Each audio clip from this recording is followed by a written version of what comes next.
Okay, so now we are gonna make a presentation about the visit to Rtoy when we interviewed Mika Helpio, the most important person in the company. So first, how did we contact him? Dennis called him and scheduled an interview. In the same week we were there, me and Dennis went to his office to make the interview. Now, the first question about the company name and when it was founded. The company is Rihimaintilat Keitis Oy, and it was founded in 1979. Since then, it is owned by the municipality of Rihimaki, so it has no entrepreneur. So Rtoy acts in the rental business, specifically for industrial spaces and also some commercial rooms.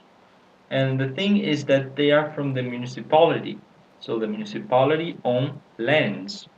And in these lands, they can build facilities for the companies and rent them for the companies. This is mostly what happens. Now, what are the main customers of Rtoy? The companies, all companies that want to rent a space and building their own premises, they will deal with Rtoy in Rihimaki. And one example of that, the most important in Rtoy history, is Valio, the milk and milk products industry that is currently located next to the highway here in Rihimaki. So what happened is that the municipality bought the land, built the premises, and then rented the place to Valio. We asked Mika Helpio about the turnover of the company and how has it been developing, and he answered that turnover is about 1.2 million euros per year and that it's growing in a low rate.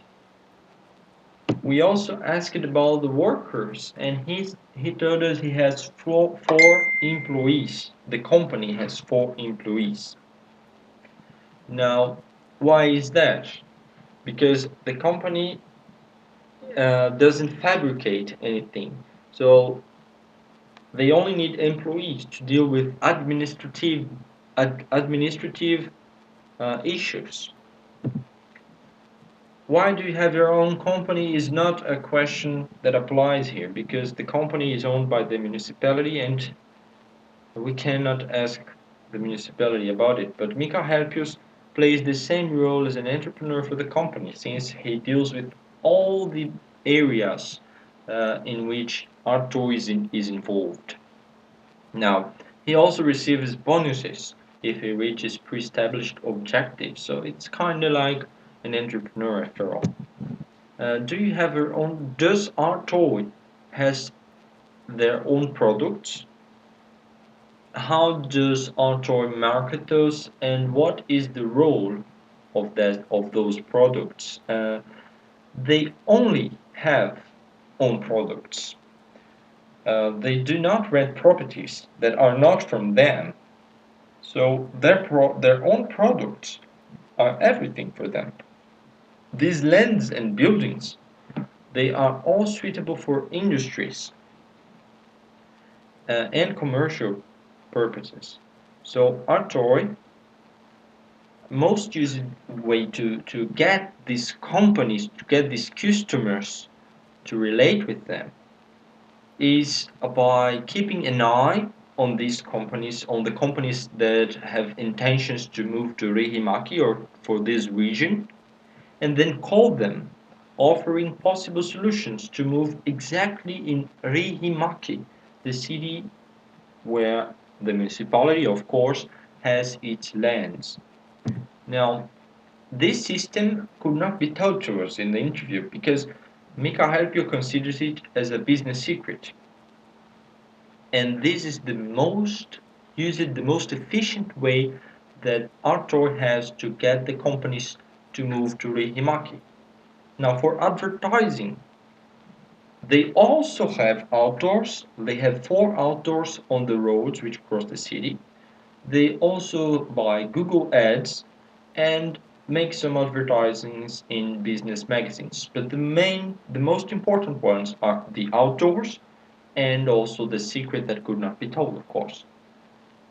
Um, Summing everything, their own products are the core and the shell of Rtoy. They are the most important thing because they don't deal with any other products that are not their own. What do you do during your normal working day? We asked Miko Happy, and he told us it's a dynamic job. He may look for new companies to move to Rihimaki. He may be showing the places for these companies, or he may be developing new projects for the companies. And also he plays a role in the process of buying new places. So everything in which Arto is involved, Mika Herpio is involved. So we cannot say in his normal working day he will do everything every day the same thing over and over. No, because if the company is more focused on this subject right now, Mika Herpio is more focused on that subject right now. Okay, so every day is different day for Mika Herpio. We also had our own questions. We asked about the kind of outsource that Rtoy hires. We also asked about European Union role in the company. And as a final question, we wanted to know where does Mika Harpio sees the company in 10 years? So about the kind of outsource they hire is basically IT and advertisement. These are the outsources they have. Uh, about European Union, we discovered that European Union partially funds some projects for them, and he gave 2 examples. The first example that already happened before and doesn't happen anymore is was a project consisting in helping companies to relocate in Rihimaki. And the other project that is taking place at this moment is a project that finds places of work for immigrants. So since European Union is concerned about migration and we have some immigrants in Rihimaki, European Union funds a project that will help through our toy help to find jobs, help to find places of work for those immigrants that live here. Uh, and as a final question, where do you see the company in 10 years, Mika Helpio? He answered that first of all, they have to enlarge their operations because at the moment they have a problem that the growing pace is not rapid enough. It's growing in a low rate, as we said about the turnover. The company is growing in a low pace. It's low pace, okay, low rate. Uh, by by locating more companies in Rehimaki and building and renting their premises, they could solve this problem. And if that happens, if they get more companies to relocate in Rihimaki and build their premises and rent their premises, this is the most important thing to do to grow right now. If that happens, he thinks that in 10 years, with much more profit, uh, probably the profit will double in 10 years. And this was all the questions. These were all the questions in the interview. We we got out of the interview with some impressions from Mika Herpio as an entrepreneur. So when we were invited to his office, we were in the sofa, and then he called us to enter. He he said hello, okay, and it was very good to see how confident and how um, I cannot really explain about that.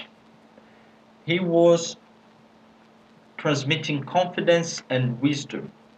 Okay, so his English was very fluent, it was great.